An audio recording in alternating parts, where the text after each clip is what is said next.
Mr. Marchionne, Dan Zarek from WXYZ here in Detroit. Thanks for your time, sir. I noticed with the announcement of the Pacifica today that it's another familiar name to the Chrysler portfolio. Is there any discussion about future product being outside of familiar names like Challenger and Charger? With the exception of the 200, it looks that there's familiar paths of refreshing very familiar names for the company's portfolio. Yeah, I'm loath to take on new names. It just takes a long time to get them into the sort of collective consciousness. Pacifica is known. And just a follow-up question, then how does your strategy fit with maintaining your global presence in terms of expanding the vehicle portfolio that you have right now? Are you comfortable with the number of vehicles in your respective divisions, or are you looking to add more? No. I mean, I made reference to the pickup truck that's coming out of Jeep. I think there's one more on the upper end that needs to be done. You know, we're having some interesting discussions on the inside as to whether we need a smaller vehicle for some jurisdictions for Jeep, a smaller vehicle than the Renegade. And that discussion is not over yet. But I think there's room for expansion where the brands effectively have traction, global traction. And Jeep is the classic example of a brand that I think is capable of doing a lot more than it's doing today. But it needs product and it needs extensions.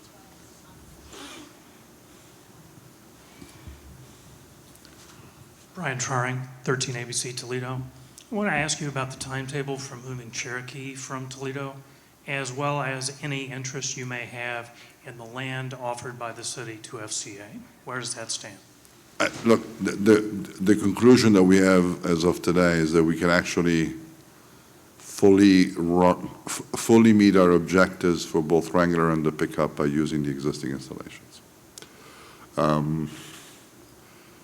It's going to require some downtime for the plant in Toledo to make the conversion. And so I got to make sure that I don't lose the Cherokee in the process, because I can't be out of market with anything. I mean, there are two brands that I cannot be out of market on. One is Jeep, first and foremost, and the other one is Ram. I just can't suspend production of these vehicles. So as I move these things around, I got to make sure that there's a recipient plant that can produce them while the other one winds down. And that's really that's been the difficult part on all this. Any impact on employment numbers? By the time we finish, not actually, it might even be up.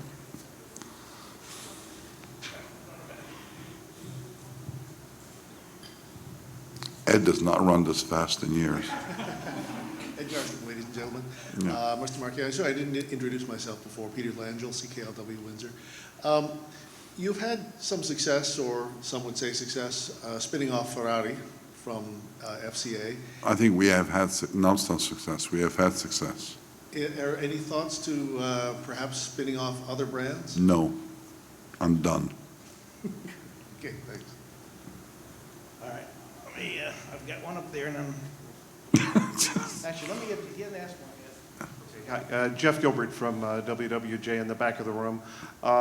If you could talk a bit, you made some comments this morning that I saw elsewhere about consolidation, that was essentially, it sounded like you said that was being put on the shelf. Is that where things stand, and are you disappointed that this didn't end up with a partner that you found acceptable to work forward?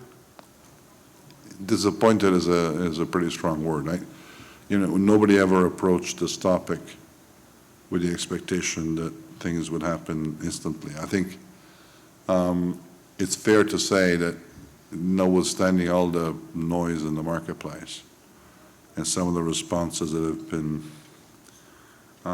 sort of enunciated by my colleagues in this business, that nobody has taken issue with the validity of the analysis that was carried out. And so your suggestion that, it's been put on the shelf, it's not, it hasn't gone into storage. It's on the shelf because of the fact that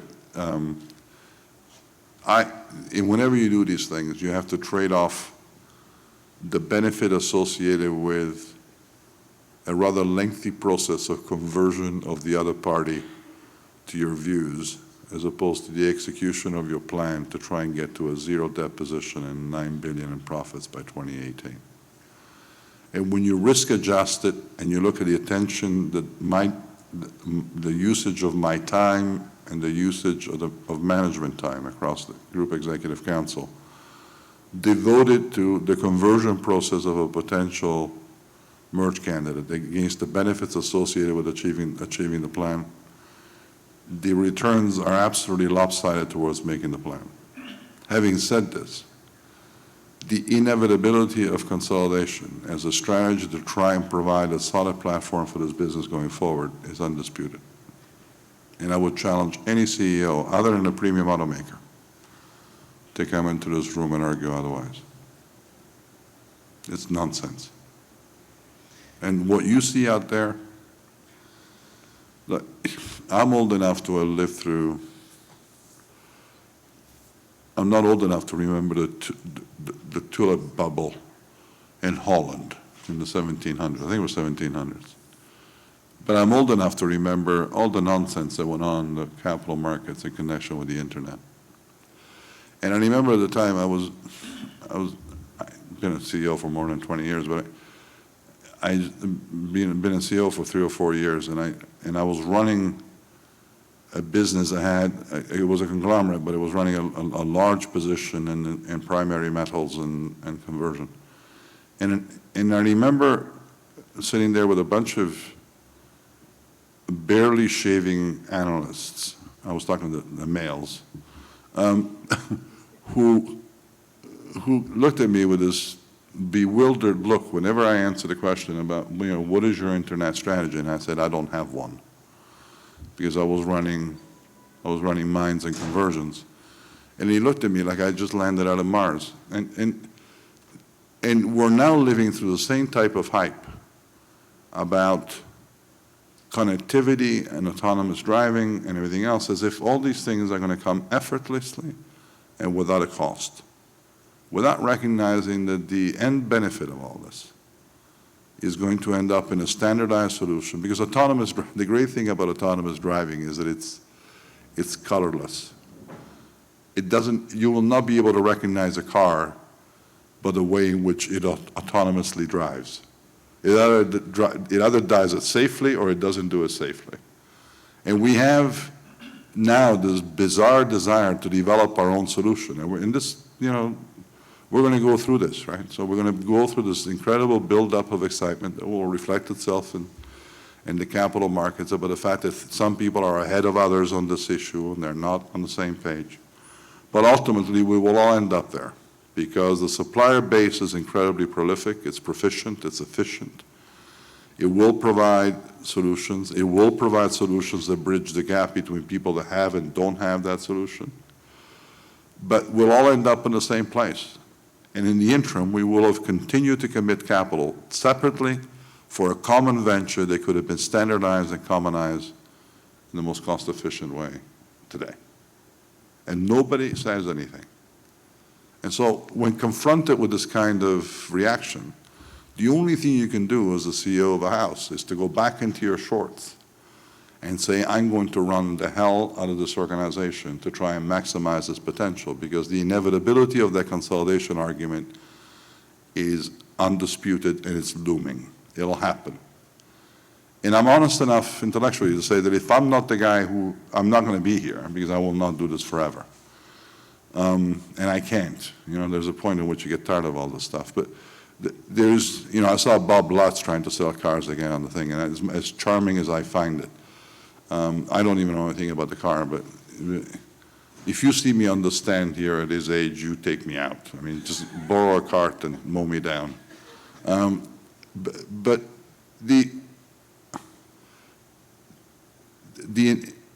this plan, this consolidation story, will be executed by somebody. It'll have to get done, because we just don't have enough resources to do all the things that we need to do and survive the event. We just can't. So don't do it today. Wait 3 years, you'll do it later. There was a land question mentioned earlier. When Toledo and the Ohio delegation was busy buying up millions of dollars in property around the existing Jeep plant, and you guys knew that they were anticipating the need for new plant to expand Wrangler. Were they ever told that keeping Wrangler in Toledo, which they wanted to do very much, would cost them the Cherokee? Some claim to have been blindsided by the Cherokee announcement. Are they No, I don't. naive, out of touch, or are they not telling the truth? To be perfectly honest, look, I think we need to be very careful, because the assumption in buying land, I wasn't privy to the discussions that were had at the time, at least the discussions that I've had with the mayor at the time, and the couple of conversations that I had with the governor, with Kasich. I think it would have been very naive thinking in anybody's mind to think that just owning land next to the plant would have somehow made up for the cost differential in installing capacity above and beyond the current production capacity in Toledo. Because the building of that plant, the recreation of a paint shop and everything else would have put the cost of this installation beyond anybody's, it would have changed drastically the economics. And I understand the attachment to the Wrangler. I understand it. I understand the historical connection of the Wrangler to Toledo, and I've done everything I can, because, by the way, this thing did not come, this decision to put the Wrangler back into Toledo, the new Wrangler, and effectively take the Cherokee out, is not a costless venture for FCA. It costs us money to move that production. You know, I'm going to be down. I have to retool another plant while we do this. The process is not easy, and it's not cheap. But it's the least cost alternative that I had to effectively keep the Wrangler in Toledo. It's the only thing I could do. I had no other choice. And we were boxed into that notion because of the desire to keep the Wrangler. And once you made that sort of the unequivocal choice as Toledo, and you said you must keep it here, I complied. And I complied in a way that does not tax the state, it does not tax the city. And I'll bear the cost of that transition.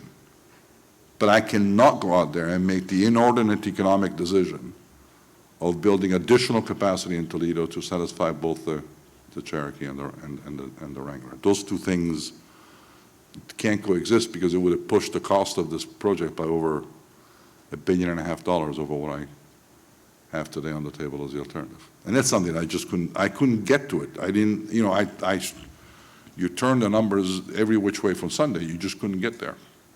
I didn't know how to do it. None of our people did. And so we did the right thing. We kept the Wrangler in Toledo and swallowed hard and moved it on. Just going back to the Canadian and the contract negotiations coming up. Since you've been here at FCA, can you talk about how the relationship between the corporation and the union has changed, and how you expect those negotiations to play out?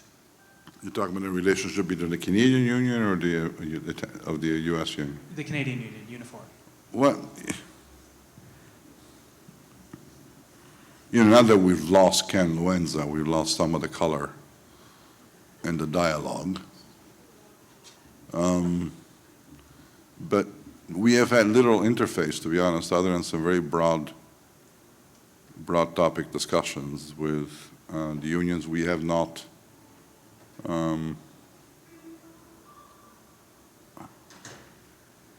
must be a party outside. We haven't engaged in any type of discussions. I have nothing positive or negative to say about them. I can only tell you that historically, if I go back to the 2009 period, and I made this clear to the government officials at the time from both the province of Ontario and the government of Canada, from the feds, that the Canadian labor force had been the least engaged in contributing to the resolution of the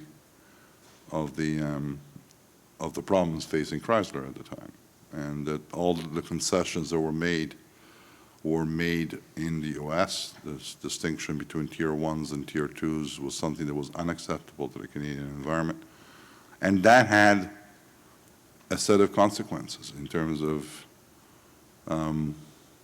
you know, decisions that were made in the last 6.5 years about allocation of product and other decisions that obviously impacted on the size of our commitment to Canada. All these issues are going to be back at the table now, not because of history, because I think history is what it is. And I'm not commenting as to whether it was the right thing to do or not at the time. But the experience has not been forgotten. And so we have a relationship here with the UAW, which I think is is stronger than ever because of, and forget about all the fact that Dennis and I have sort of ended up being respectful participants in the resolution of the labor objectives going forward, regardless of how people have colored that relationship, which I think is nonsense. But one of the things that and it may be the right time for me to sort of use you to deliver a message back to our Canadian labor friends. The world has changed, and I think that classical capital labor antagonistic positions are dead. I am more than surprised. I was actually hurt by, I mean, I'll survive the event, but I was hurt by the characterization of the UAW's behavior in this and trying to get a deal done as being too strong in alignment with the corporate side, you know, too akin to our interests as opposed to representing labor. The unfortunate problem is that those comments are coming from people who were not here in 2009. We've doubled our workforce here in the U.S. in the last 6 years. And those comments are coming from people who have attributes of labor militancy and were not at the table, were not here in 2009 when I was losing $1 billion a month. And the sacrifices that were made by all of us involved in that exercise is something that they've forgotten. They've forgotten because they didn't live through it and they never read the papers to find out what it was really like. And so I think we have an obligation to remember that event as we go forward. We have an obligation to remember it daily and to recognize that the simple fact that we're here is a recognition of the tremendous amount of effort that went on across the whole organization, including and especially as a result of the engagement of the blue collars. If we start repitching capital against labor arguments in the next round of negotiations, I have zero interest. I mean, I will just, you have to call somebody else to negotiate the deal because I won't. That's not the way in which this business is going to come out of its mess. It just won't. We came out of this mess once because we collaborated and we have faith in each other to try and move the organization forward. If that paradigm shifts, if it changes, if the dialogue is a different type of dialogue, I have no interest. I'm not here to take away from labor. That's not my objective. It has never been in the last 6 years, and it isn't today. But we need to find a way in which we can balance the interest of capital providers and provide the interest of labor. That's a different task. And if you go back to the question that you asked earlier about consolidation, the objective of consolidation was to try and bring down the cost of execution on the capital side so there could be an effective wealth redistribution mechanism in place. There's no, you know, my biggest bone of contention with Ron Gettelfinger back in 2009 when I was negotiating with Treasury was not about anything else, but it was about the distribution of wealth. And I reminded him, I said, there's no wealth to be distributed here. We're broke. And he didn't like it. He didn't like the fact that I reminded him that we were bust. But we were bust. We're not bust now, but it doesn't mean that the problem is over, right? This thing is cycle dependent. It's incredibly competitive. We need to be continuously aware of the threat to our own existence. And that can only happen if there is an incredibly strong connection between labor and management to make sure that we get to the right answer. But it has to be done daily. It has to be done in a very constructive way. It has to be done by embracing the notion of world-class manufacturing. It has to be done by all the things that are required to make this house competitive. It's not a competition for $2. $2 will buy you, I don't even know what a burger costs. I think it costs a lot more than, McDonald's prices must be lower, but if it costs you $10 to buy a burger, $2 gets you a piece of it, right? But you're going to survive Tuesday. The question is whether you're going to be here in 5 years. And that's the biggest challenge that we face as automakers. All that stuff out there, you know, you guys fall in love with this whole notion of car sharing, about the fact that people will not buy cars and everything. Have you ever thought about what the impact of that notion is on installed manufacturing capacity in the U.S.? Just think about it for a moment. People stop buying cars because they now, everybody Ubers their way to everything, or lifts into heavens, or does whatever the hell it is. They do. What happens to the installed capacity in the U.S.? If that's true. So, yeah, let's get really realistic about what we need to get done here. And it's important as we negotiate the next round with the Canadians to keep that in mind. Was I helpful in that answer? Or now that you provoked me. Thanks, everybody, for coming. Thank you very much.